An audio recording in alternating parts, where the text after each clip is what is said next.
Welcome back, guys. Today we're going to start our 2024 NFL prediction season. And who better to start than the defending Super Bowl champion? Oh, wait a minute. The two-time defending Super Bowl champion, Kansas City Chiefs.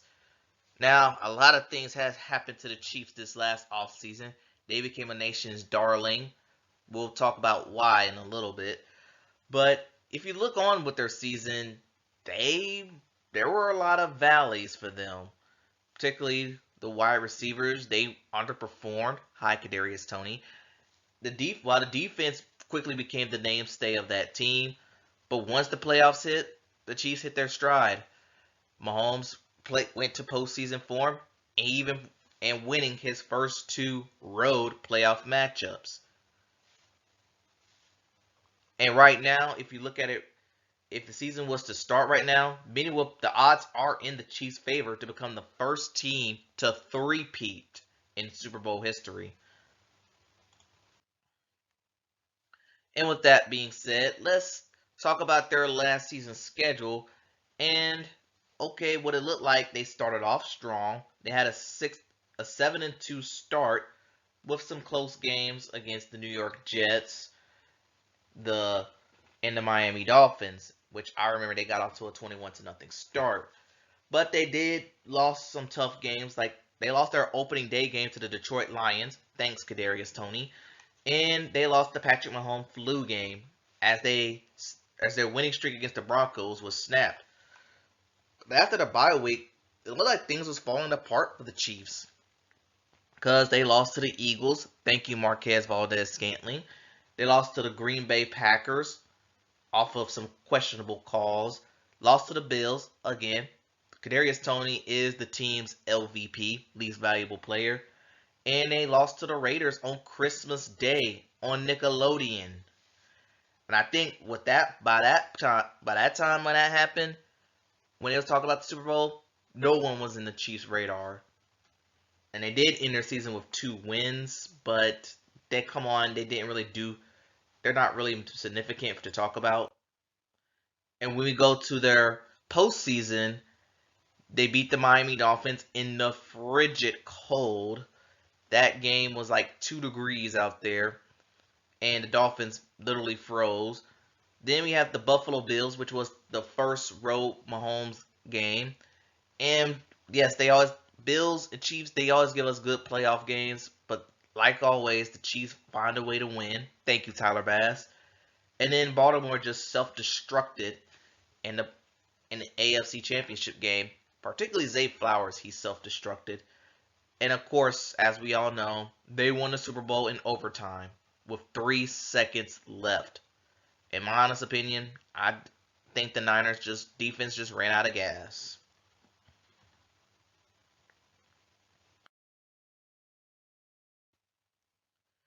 Let's talk about some highlights for the Chiefs now. And we're going to start off with their defense being elite.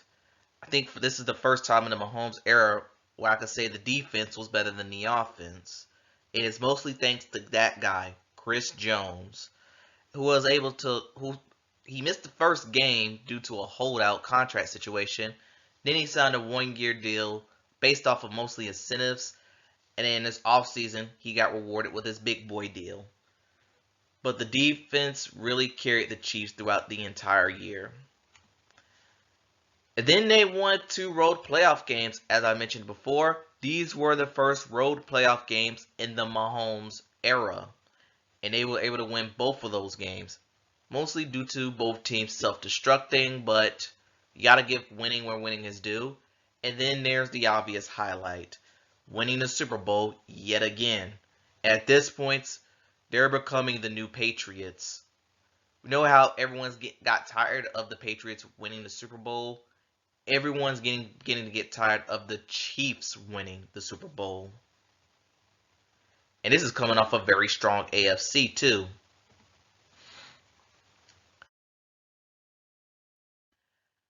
And of course we have some lowlights. And the biggest lowlight, well, this one's actually not a lowlight, but this one could go in a two-way street. And that is, Karma is the guy on the Chiefs. If you have been living under a rock this past year, Travis Kelce and Taylor Swift are dating. And Taylor Swift has made it her own mission to appear in majority of the Chiefs games. Keyword majority. And when she usually do appear, the Chiefs kind of treated her like a good luck charm because sometimes when she's there, she wins, and whenever she's there, television, mostly CBS, especially whenever Kelce breathes, they'll go put the camera on Taylor, put the camera on Taylor. Sometimes she get more screen time than the game itself. So that I feel like that did cause a bit of a distraction, but hey, but then there, like I said, this was a good thing because toward the end she was pretty pivotal in their. Wait, let me take that back. She wasn't pivotal in their playoff run. She wasn't even in the team's huddle, but she was there for all the playoff games, and they won all the playoff games. So go figure. And no, Chiefs, you better not give her a Super Bowl ring. Then we had the wide receiver drops, Kelce included, and most of the drops were atoned to one maybe two people. One's still on the team, one's actually got released, and that is Kadarius Toney and Marquez Valdes-Scantling. Although MVS had a good Super Bowl, he was not brought back. But Kadarius Toney, man, that Week 1 game was brutal to watch for him, as he dropped pass after pass and dropped one pass that could have got the Chiefs to the field goal range and win them the game. He also had a bunch of drops. That's why the Chiefs, for their playoff run, they made him a healthy scratch. He's the guy who did nothing in the group project, but they still got an A. Yeah, and that's pretty much it for the lowlights. Kadarius Toney. Need I say more?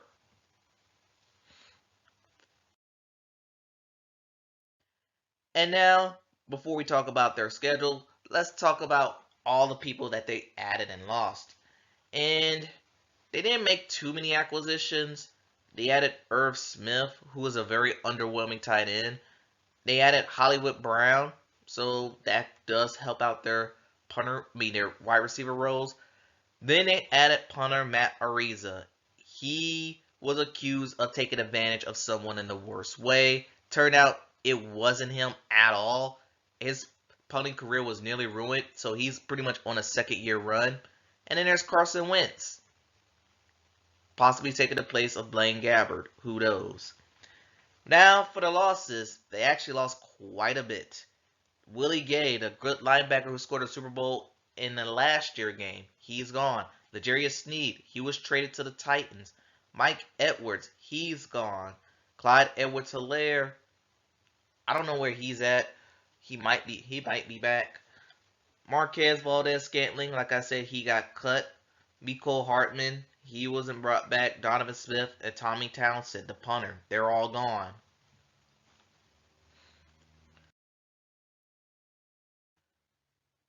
So how did they do in the draft?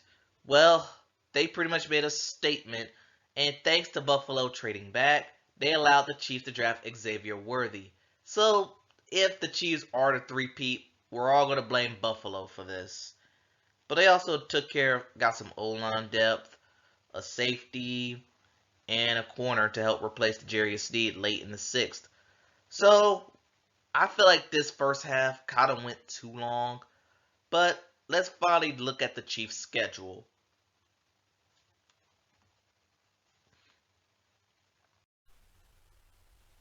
Okay, let's take a look at the Chiefs' schedule.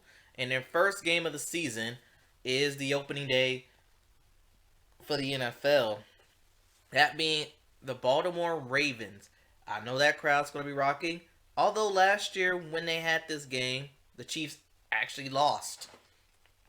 But I think with this one, I am going to roll with the Chiefs to win their first game of the season. Then we have the Cincinnati Bengals the next week. And if the Bengals want to recover their 2022 form, I would say this will be a good game. But in hindsight, I am actually also going to roll with the Chiefs to win here. Then we have the Atlanta Falcons. That game's going to be on Sunday night. That game, I do think the Falcons are going to be a better team this year. I may have riding some high hopes on them, but I think the Chiefs are going to be too much for them to handle. I think they win that one. And for this next game against the Chargers, though, I think this is where they're going to have their first blemish on the season. I have them losing to the Chargers week 4. In week 5 against the Saints, that's going to be a Monday night game. Come on now. I am taking the Chiefs to win. So at their bye week, I got them at 4-1. Then we're going to get into an interesting stretch of their schedule where it features divisional opponents and playoff teams. And oh boy, do the 49ers want this one bad. And I was going to roll with the 49ers to win. Then I remembered Andy Reid, he's like the GOAT of coming out of bye weeks. I don't know if the 49ers coming off a bye, but they're actually coming off a Thursday night game. I got to roll with the Chiefs to win this one.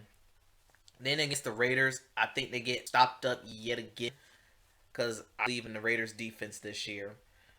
Then we have the Bucks. I think this one's going to be surprising, but I'm going to go, how about they change some things up? I got the Tampa Bay Buccaneers winning on the road in Kansas City. I know it sounds crazy, but you got to have at least one crazy loss in these little schedule predictions. But the Broncos and win there against the Bills. I think the Bills will get their revenge against the Kansas City Chiefs, especially after what happened to them last year. Then we have the Carolina Panthers. Oh, come on, it's going to be easy. In the final stretch of their season, I think get their revenge. The Raiders, Chargers. I think Duns, and that brings us to the last 3 games of the season, which I think they're very interesting. The Houston Texans. Everyone thinks the Texans is going to be good. I'm not drinking their Kool-Aid yet. And with it being an Arrowhead, I am going to roll with the Chiefs to win. But the Wednesday game against the Steelers, that one's going to be very interesting for me. Because I do think the Steelers are going to be an elite team. But do they have enough? And my answer is going to be no. I think the Chiefs win on Christmas Day. I might fit because the Steelers are very good whenever they get put on Christmas. And last but not least, we have the Broncos. I have the Chiefs winning, even though probably at that point of the season they're going to bring the record to a respectable 12-5. I think that's a really safe record for the Chiefs. And yeah, that's what I think. Tell me what you think in the comments below. What record you think the Chiefs are going to have? Thanks for watching. Gamble safely, and I'll see you next time.